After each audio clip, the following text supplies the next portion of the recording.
সময় যেখানে আমরা আমাদের শরীরের টকবগে শক্তি থাকে, মনের শক্তি থাকে আরো বেশি। এই জন্য আমরা ইতিহাসের দিকে যদি তাকাই, সমাজে যত বিপ্লব হয়েছে, বিপ্লব করেছেন নবীনরা, তরুণরা। আগামী জুলাই বিপ্লবে কারা কারা একবার হলেও রাস্তায় নামছে হাত তুলে দেখি, কারা কারা একবার হলেও রাস্তায় নামছিল? মাশাআল্লাহ, মাশাআল্লাহ, মাশাআল্লাহ। তোমাদের মনে রাখতে হবে, তোমরা যদি রাস্তায় না নামতো, তোমরা যদি রক্ত না ঝরাতো, তোমাদের যদি চোখ না হারাতো, হাত না হারাতো, তাহলে আমি হয়তো আজকে এখানে থাকতাম।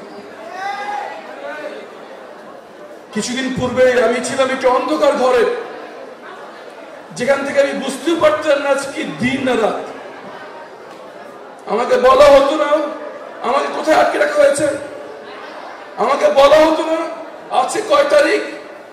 আমি যখন নামাজ পড়ার জন্য সময়টা জানতে চাইতাম, সেই সময়টা আমাকে বলা হতো। আমার পিতা শহীদ মীর কাসেম আলী সাহেবের মামলা আমি আইনজীবী ছিলাম। ওনার ফাঁসির রায় হয়ে গিয়েছিল। ফাঁসি কার্যকরের মাত্র কয়েকদিন পূর্বে আমাকে আমার ঘর থেকে নিয়ে গুম করা হয়। আমাকে তারা জানতেও দেয়নি আমার পিতা যাকে আমি ফাঁসির সামনে রেখে গিয়েছি, উনি কি বেঁচে আছেন না মারা গেছেন। আমি নিজে মনে করতাম অন্ধকার ঘরে আমাকে হয়তো বেশি দিন থাকতে হবে না, কিন্তু আমি দেখলাম ঘন্টা পেরিয়ে দিন হলো, দিন পেরিয়ে সপ্তাহ হলো, সপ্তাহ পেরিয়ে মাস, মাস পেরিয়ে বছর, এভাবে 8টি বছর কেটে যায় সে অন্ধকার ঘরে। তোমরা তরুণ, তোমরা সবাই এখন ভবিষ্যতের কথা চিন্তা করতে পছন্দ করো। তোমাদের সামনে দুঃখের কথা বলাটা আমার জন্য অন্যায় কাজ হচ্ছে, কিন্তু তোমাদের সামনে এসে এই দুঃখের কথা আমি এই জন্য বলছি, কারণ ভবিষ্যতে আর কোনোদিন এই জুলুম হবে কি হবে না সেটা নির্ভর করছে তোমাদের উপর। তোমরা যদি এই ব্যাপারে সচ্চার থাকো, তোমরা যদি যে গুম হয়েছে, যে খুন হয়েছে, যে অন্যায় হয়েছে, এর ব্যাপারে তোমরা যদি সজাগ থাকো, তাহলে ইনশাআল্লাহ এই বাংলার মাটিতে আর কোনোদিন এই জুলুম হতে পারবে না ইনশাআল্লাহ। অনেক মেয়েরা এখানে উপস্থিত আছো, আমারও দুটি মেয়ে রয়েছে। আমাকে যখন গুম করা হয়, আমার মেয়েদের বয়স ছিল 4 বছর এবং 3 বছর। বাচ্চা মেয়েরা বুঝতো না কেন তার বাবা ঘরে আসে না। বারবার জিজ্ঞেস করতো বাবা কবে আসবে। কেউ যখন উত্তর দিত না তখন বলতো বাবা কেন আসে না।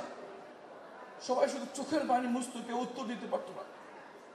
তারা বুঝতে পারতো না কি হয়েছে, কেন বাবা আসে না। অনেকদিন ধরে আমি ঘরে আসছি না। আমার বড় মেয়ে আমার সবচেয়ে কাছের ছিল।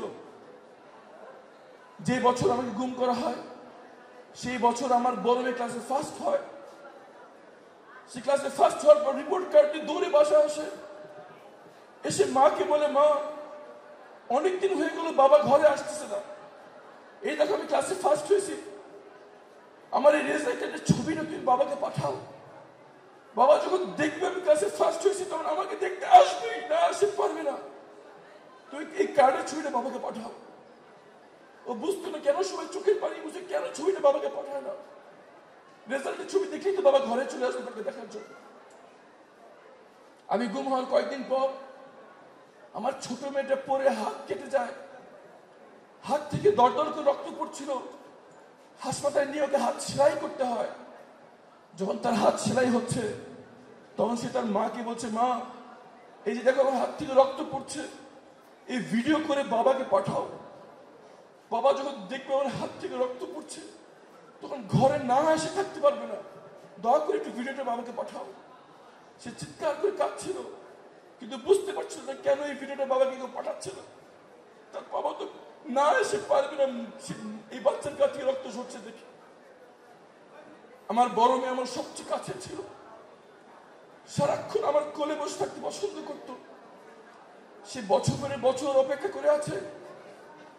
ক্লাস 5-এ যখন সে পাস করলো, সে রেজাল্ট কার্ড নিয়ে এসে মাকে বলছে মা বাবা কবে আসবে, আমি তো বড় হয়ে যাচ্ছি, মেয়েরা বড় হলে তো বাবার কোলে উঠতে পারবে না, বাবা যদি তার কয়েকদিন পর আসে আমি কেমন করে বাবার করে উঠবো, বাবাকে তাড়াতাড়ি আসতে বলবো। এই মেয়েদের আকুতিগুলোতে কেউ উত্তর দিতে পারত না। সম্মানিত তরুণ এবং নবীনেরা, আমি আমার একার কথা বলতে তোমাদের সামনে আজকে আসি নাই। আমার মতো হাজারো মেয়েদেরকে তাদের বাবার সন্ধানে এখনো ঘুরে বেড়াতে হচ্ছে। আমাকে যে বছর গুম করা হয়েছিল আমার ছিল 32 বছর বয়স, আমার স্ত্রী ছিল 27 বছর বয়স। 27 বছরের বয়সে একটি মেয়ে দুটি কন্যা সন্তান নিয়ে 8টি বছরে অনিশ্চয়তার মধ্যে কাটিয়েছে যে সে নিজেকে কি পরিচয় দেবে, সে কি বিবাহিত নাকি বিধবা। আমাকে গুম করার কয়েকদিন পর আমার পিতাকে হত্যা করা হয়। এরপর থেকে আমার মা দাঁড়ে দাঁড়িয়ে ঘুরে বেরিয়েছেন আমার সন্ধানে, পুলিশের কাছে গিয়েছেন, র্যাবের কাছে গিয়েছেন, প্রধানমন্ত্রীর ফটকের বাইরে দাঁড়িয়ে থেকেছেন, রাষ্ট্রপতির ভবনের বাইরে দাঁড়িয়ে থেকেছেন, শুধু একটুকু জানার জন্য তার কলেজের টুকটা সন্তান কি বেঁচে আছে না মারা গেছে।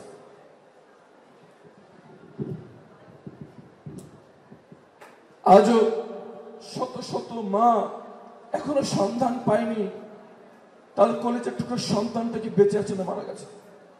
তারা শুধু একটুকু জানতে চায়, যদি মেরে ফেলা হয় লাশটা কোথায় ফেলাইছে একটু দেখায় দাও। এক গুম হওয়া ভিকটিমের মা আমাকে বলছে, যদি জানতাম লাশটা নদীতে ফেলেছে তাহলে ওই নদীর সামনে দাঁড়ালেও আমি সন্তানের ছোঁয়া অনুভব করতে পারতাম। এই তথ্যটা এখনো জানতে পারেন এই শত শত মা, শত শত বোন এখনো ভাইয়ের খোঁজে ঘুরে বেড়ায়। গুম হওয়া, খুঁজে না ফিরে না আসা এক গুমের ভিকটিমের মেয়ে আমার কাছে এসে বলছে, চাচু যখন দেখলাম আপনি ফিরে এসছেন আমি প্রতিদিন সকালে উঠে দরজার সামনে দাঁড়িয়ে থাকি, মনে হয় আজকে আমার বাবা ফেরত আসবে। একটি বছরের প্রতিটি রাত প্রতিটি দিন আমি দরজার সামনে থেকে সরতে পারি না। আর আমার চাচু যখন ফেরত আসছে আমার আব্বাও ফেরত আসবে, কিন্তু তার সেই মেয়ের বাবা এখনো ফেরত আসে। সম্মানিত নবীন তরুণেরা, তোমরা একসময় দেশ চালাবে, মনে রাখবে বাংলাদেশের মাটিতে কি নির্মম কাজ হয়েছিল একসময়। যারা এই কাজ করেছিল তারা শুধু ক্ষমতার লোভে কাজ করেছিল, শুধু টাকার লোভে কাজ করেছিল, শুধু এই লোভে যে এই কাজ করলে আমার পদোন্নতি হবে, এই কাজ করলে আমি কিছু টাকা পাবো, এই কাজ করলে আমি আর কয়েকদিন এমপি মন্ত্রী থাকতে পারবো। এই আশায় এই নৃশংস কাজ এই বাংলার মাটিতে হয়েছিল। তোমাদের স্মরণ রাখতে হবে, আর কোনোদিন যেন এই ধরনের অন্যায় বাংলাদেশের মাটিতে কোনোদিন না হতে পারে। সেই জন্য তোমাদের শরীরে যতটুকু শক্তি আছে সেই নিয়ে কাজ করতে হবে এবং নিশ্চিত করতে হবে যাই আসুক এই ধরনের কাজ যেন আর কোনোদিন না ঘটে বাংলাদেশে, ইনশাআল্লাহ। আর এই অন্ধকার ঘরে আমার কাছে মনে হতো আমাকে জীবন্ত কবর দিয়ে রাখা হয়েছে। আমার কাছে মনে হতো মৃত্যুর থেকে হাজার গুণ ভালো, কিন্তু তারপর আমি কেমন করে বেঁচে থাকলাম, কেমন করে আজকে আমি আবার তোমাদের সামনে দাঁড়িয়ে কথা বলতে পারছি। উত্তর একটাই, উত্তর আমার পিতামাতা আমাকে শিক্ষা দিয়েছিলেন যে এই জীবন শেষ নয়, এরপরে আর একটা জীবন আছে। এরপরে আমি যখন একটু বড় হই তখন আমি এমন কিছু ভাইদের সংস্পর্শে এসেছিলাম যারা আমাকে কোরআন পড়তে উৎসাহিত করতো, যারা আমাকে হাদিস পড়তে উৎসাহিত করতো, নবীদের জীবন, সাহাবীদের জীবন পড়তে উৎসাহিত করতো। যতটুকু জ্ঞান এই ভাইদের সাথে থাকার কারণে আমার ভিতরে ছিল, সেই জ্ঞানই আমাকে সে অন্ধকার করে বেঁচে থাকতে শিখিয়েছে। আর সেই ভাইদের সংগঠনের নাম হচ্ছে বাংলাদেশ ইসলামী ছাত্র শিবির। এই ছাত্র শিবির আমাকে উৎসাহিত করেছে যে প্রতিদিন আমার কোরআন শরীফ পড়া উচিত, আমাকে শিখিয়েছে প্রতিদিন আমার হাদিস পড়া উচিত। এই ছাত্র শিবির আমাকে শিক্ষা দিয়েছে আমি হাজারো জ্ঞান অর্জন করতে পারি, যদি আমার ধর্মের জ্ঞান, আমার স্রষ্টার জ্ঞান যদি আমার মধ্যে না থাকে তাহলে একটি অপূর্ণাঙ্গ মানুষ। যদি ধর্মের জ্ঞান আমার মধ্যে না থাকে তাহলে তো আমি মানুষই না। এবং আমি আজকে কৃতজ্ঞ তোমাদের সামনে দাঁড়িয়ে আল্লাহকে হাজির নাকি বলছি, এই ছাত্র শিবিরের সংস্পর্শে আসার কারণেই সে অন্ধকার ঘরে ধৈর্য ধারণ করার শক্তি আল্লাহ আমাকে দিয়েছিল। আমি তোমাদেরকে সবাইকে আহ্বান জানাই, ছাত্র শিবির কি সেটা পত্রিকা থেকে জানার চেষ্টা করবে না, বিভিন্ন লোকের পোস্ট থেকে জানার চেষ্টা করবে না। সম্ভব হলে তোমরা নিজে একটা দিন হলেও এই ভাইদের সাথে সময় কেটে দেখবা যে তারা কি করে। এবং আমার বিশ্বাস, ইনশাআল্লাহ একদিন যখন আমার মতো আমাদের দাড়ির চুল পেকে যাবে, তখন তোমরা আমার কথা স্মরণ করবে। একজন ভাই বলেছিল যে এই সংগঠনের সাথে থাকার জন্য, এবং তোমরা স্বীকৃতি দেবে, তোমরা সাক্ষ্য দেবে যে এই সংগঠনের সাথে থাকাই ছিল তোমাদের জীবনের সবচেয়ে শ্রেষ্ঠ সিদ্ধান্ত। ইনশাআল্লাহ মনে রাখবে, আজকে আমাদেরকে সবাই গরিব দেশ বলে, এর চেয়ে বড় মিথ্যে কথা আর নাই। আমরা গরিব দেশ নই, দুর্নীতিবাদ নেতৃত্ব আমাদের গরিব করে রেখেছে। অনেকে পাশের দেশের বড় দেশ আমাদেরকে বলে তোমরা দুর্বল দেশ। এর চেয়ে বড় ভুয়া কথা দুনিয়াতে আর নাই।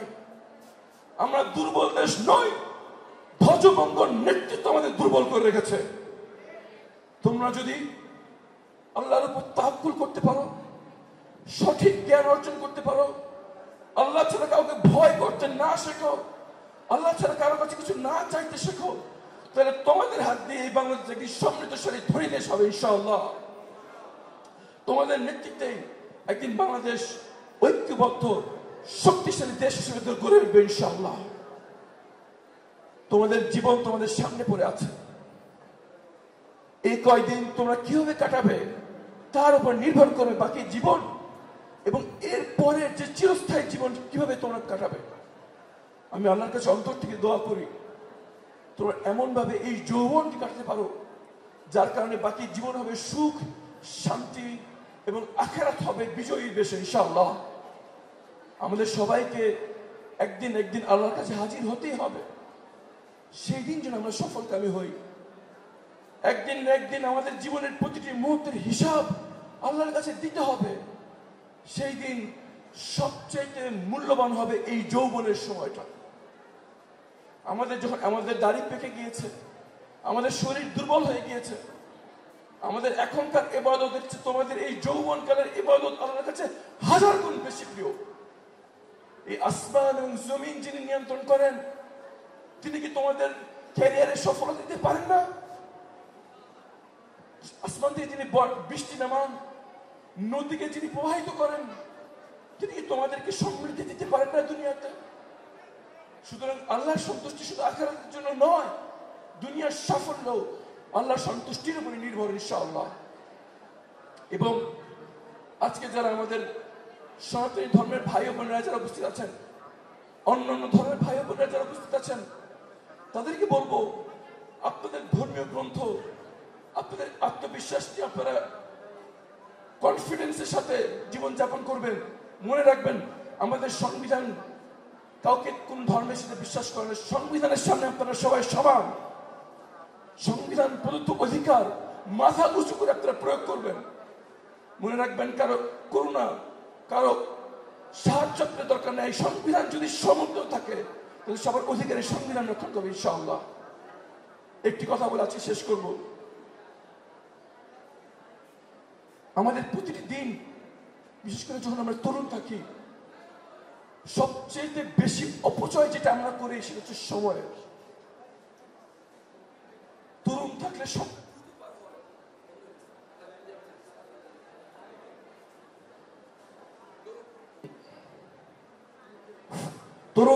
সময় খুব দ্রুত পার হয়ে যায়। আমরা এখন বুড়ো হয়ে গিয়েছি, আমাদের দাড়ি পাকা শুরু হয়ে গেছে, আমাদের দিন এখন ধীরে ধীরে পার হয়। এখন যখন তরুণের দিকে তাকাই তখন মনে হয় কত অযথা কাছে সময় নষ্ট করেছি। আসুন আমাদের এই তরুণের সময়কে আমরা বিনিয়োগ করি। সেই বিনিয়োগ যদি আমরা সঠিক স্থানে বিনিয়োগ করতে পারি তাহলে এর ফল আমরা বাকি পুরো জীবন উপভোগ করতে পারবো। আমি এবং তুমি, আমরা যেন যতটুকু সময় আমাদের আল্লাহ দিয়েছেন, সৃষ্টিকর্তা দিয়েছেন, এই সময় অপচয় রোধ করে এমন কাছে ব্যয় করি যার মাধ্যমে দুনিয়া এবং আখিরাতের কল্যাণ আমাদের লাভ হবে ইনশাআল্লাহ। তোমরা যদি আজকে যে আয়োজক বাংলাদেশ ইসলামী ছাত্র শিবির এবং বন্ধের জন্য বাংলাদেশ ইসলামী ছাত্র সংস্থার সাথে সম্পৃক্ত থাকতে পারো, আর কিছু না হোক একটি জিনিস আমি বলবো, তারা তোমাদেরকে সময়কে সঠিকভাবে মূল্যায়ন করতে শেখাবে। কারণ আমি জানি আমাকে সময় মূল্যায়ন করা এই ছাত্র শিবির শিখিয়েছে। ছাত্র শিবিরের ভাইয়েরা, ছাত্রী সংস্থার বোনেরা প্রতিদিন দিন শেষে আজকে আমরা কি করলাম সেই হিসাব নিজেদেরকে নিতে শেখায়। এই নিজের হিসাব নেওয়াটাই তাদেরকে সময়ের ব্যাপারে দায়িত্বশীল হতে শেখায়। তোমরা একটু আর কিছু না হোক কয়েকদিনের জন্য এই সংগঠনকে কাছ থেকে দেখো, আমার বিশ্বাস তোমাদের এই মূল্যবান সময়কে তোমরা সঠিকভাবে বিনিয়োগ করতে শিখবে ইনশাআল্লাহ। সর্বশেষ আমি তোমাদের কাছে দোয়া চাচ্ছি। তোমাদের কাছে হয়তো অবাক লাগতে পারে, একটু বয়স্ক মানুষ আমাদের বাচ্চাদের কাছে কেন দোয়া চাচ্ছে, কারণ আমি আগেই বলেছি সহিহ হাদিসে প্রমাণিত তরুণদের ইবাদত আল্লাহর কাছে অনেক প্রিয়। সুতরাং তোমাদের অন্তর থেকে দোয়া হয়তো আল্লাহর কাছে বেশি কবুল হবে। তোমরা এখনো জীবনের তিক্ততা দেখো নাই, জীবন কিন্তু খুব সুন্দর নয়, এবং বাংলাদেশে বিশেষ করে জীবন খুব সহজ নয়। জীবনের কঠিন বাস্তবতা যখন সামনে আসে তখন সবার পক্ষে নীতি ধরে থাকা সহজ হয় না। তোমরা এখন সরল, তোমরা এখন সহজ আছো, হয়তো তোমাদের অন্তরের দোয়া আল্লাহর কাছে কবুল হবে। তোমরা সবাই আমার জন্য দোয়া করবে। আমার উপর দায়িত্ব দেওয়া হয়েছে তোমরা যে এলাকায় বসে আছো এলাকার মানুষদের প্রতিনিধিত্ব করার জন্য। এটা অনেক কঠিন কাজ। আল্লাহ যেন আমাকে এই দায়িত্বটি এমনভাবে পালন করার তৌফিক দান করেন যার মাধ্যমে কাল কিয়ামতের ময়দানে আল্লাহর সামনে এই সময়দান, এই প্রতিনিধিত্ব আল্লাহর দরবারে আমার ক্ষমার উচিত হয়। আবার এই প্রতিনিধিত্ব করতে যে আমি যেন এমন কোনো ভুল না করে বসি যার কারণে কাল কিয়ামতের ময়দানে আমাকে আসামি হিসেবে যেন আল্লাহর সামনে দাঁড়াতে না হয়। এই দোয়াটুকু তোমাদের কাছ থেকে আমি পেতে পারি বলে আমাদের ভাই আমার জন্য সবাই দোয়া করবে। এবং বাংলাদেশের মানুষের ভাগ্য পরিবর্তন করার জন্য এই ছাত্র শিবিরের যারা সম্পৃক্ত ছিল, এই ছাত্রী সংস্থার সাথে যারা ছিল, এখন যারা কর্মজীবন আছে তাদেরকে সাথে নিয়ে মাঠে নেমেছে। আমার সাথে রয়েছে এক ঝাঁক নিবেদিত কর্মী বাহিনী, এমন ভাই ও বোনেরা যারা একমাত্র আল্লাহ ছাড়া কাউকে ভয় করে না এবং একমাত্র আল্লাহ ছাড়া কারো কাছে কিছু চায় না। ইনশাআল্লাহ সবাইকে সাথে নিয়ে আমরা গড়ব নতুন বাংলাদেশ। আমরা যে পরিকল্পনা নিয়ে মাঠে নেমেছি, আল্লাহ যদি সেটা বাস্তবায়ন করার তৌফিক দান করেন, তোমরা যখন আমাদের বয়সে আসবে তোমরা একটি সমৃদ্ধশালী ঐক্যবদ্ধ নতুন বাংলাদেশ দেখতে পাবে ইনশাআল্লাহ।